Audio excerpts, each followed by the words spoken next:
നമസ്കാരം.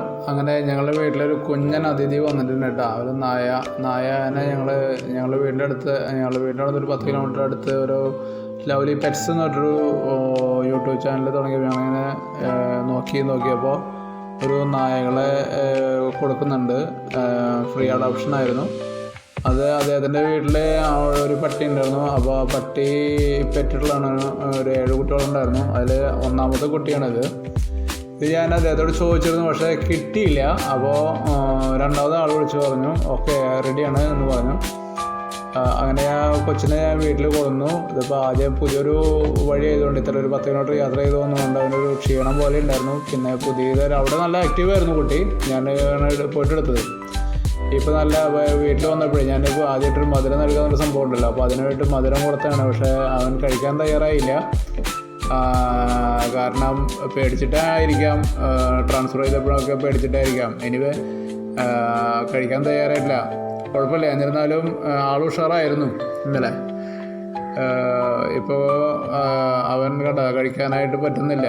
പറ്റാന്ന് വെച്ചാൽ സമ്മതിക്കുന്നില്ല. അവൻ മുഖത്ത് സമ്മതിക്കുന്നില്ല. പേടിച്ചിട്ടാണ്. കാരണം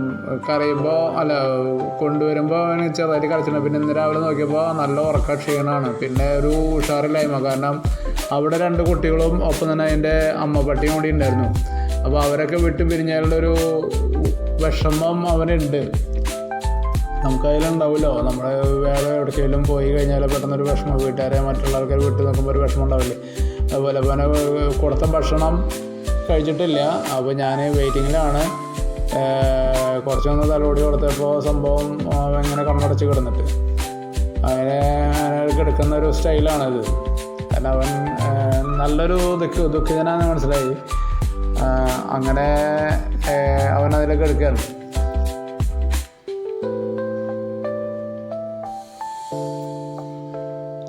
കുറച്ച് നേരം ഞാൻ ഇങ്ങനെ തലോടി എടുത്തപ്പോൾ ആ സുഖത്തിലവിടെ കിടന്നു. നല്ലൊരു ഇതുണ്ടായിരുന്നു. അപ്പോൾ എനിക്ക് പറയാനുള്ളത് ഇത്രയേ ഉള്ളൂ. ഒരു കുഞ്ഞിനെ നമ്മളെങ്ങനെ കെയർ കൊടുക്കും അതുപോലെ നമ്മൾ കെയർ കൊടുത്താലാണ് അത് അവർ നോക്കുള്ളൂ. പിന്നെ ഇതാ കുറച്ച് കഴിഞ്ഞപ്പോഴേക്കും അവൻ എനിക്ക് വരാനായിട്ട് ട്രൈ ചെയ്തിട്ടുണ്ട്. അപ്പോൾ അത് നോക്കി. നല്ല ക്ഷീണമുണ്ട് അവനെ. ക്ഷീണം എന്ന് വെച്ചാൽ പെട്ടെന്ന് ഇന്നലെ യാത്ര ചെയ്ത് വന്നതിൻ്റെ ക്ഷീണവും പിന്നെ മറ്റുള്ള തരക്കാരൊപ്പം മാറി നിൽക്കുന്നതിൻ്റെ ഒരു ദുഃഖവും നമുക്ക് ആ മുഖത്തുനിന്ന്, ആ നായക്കുട്ടിയുടെ മുഖത്തുനിന്ന് ഫീൽ ചെയ്യുന്നുണ്ട്. അപ്പോൾ എന്തായാലും ഞാൻ അവനെ റെസ്റ്റ് ചെയ്യാനായിട്ട് വിട്ടിരിക്കുകയാണ്. കണ്ടോ, അവന് ഷെയ്ക്കണ്ടൊക്കെ തരുന്നുണ്ട്. പക്ഷെ അത് അങ്ങനെയല്ല. അത് ശരിക്കും ട്രെയിൻഡായി ചെയ്യാൻ പറ്റും നമുക്ക്. എന്നിരുന്നാലും കുഴപ്പമില്ല. ഞാൻ വീണ്ടും അവനെ ഉറങ്ങാനായിട്ട് അനുവദിച്ചു. കാരണം എന്ന് വെച്ച് കഴിഞ്ഞാൽ അവൻ്റെ ക്ഷീണം മാറട്ടെ എന്ന് വെച്ചിട്ട് നിന്നതാണ്.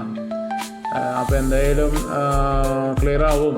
2-3 ദിവസം അവൻ അവനല്ല ഏതൊരു കൊച്ചായാലും പെട്ടെന്ന് ട്രാൻസ്പ്ലാന്റ് ചെയ്യുമ്പോൾ ബുദ്ധിമുട്ട് കാണിക്കും. അത് കഴിഞ്ഞ് പിന്നെ ആ പരിസരത്തോടെ ഇണങ്ങി വരുമ്പോൾ ശരിയായിട്ട് വരും. അപ്പോൾ അങ്ങനെ ആണ് വിശേഷങ്ങൾ. ഓക്കെ.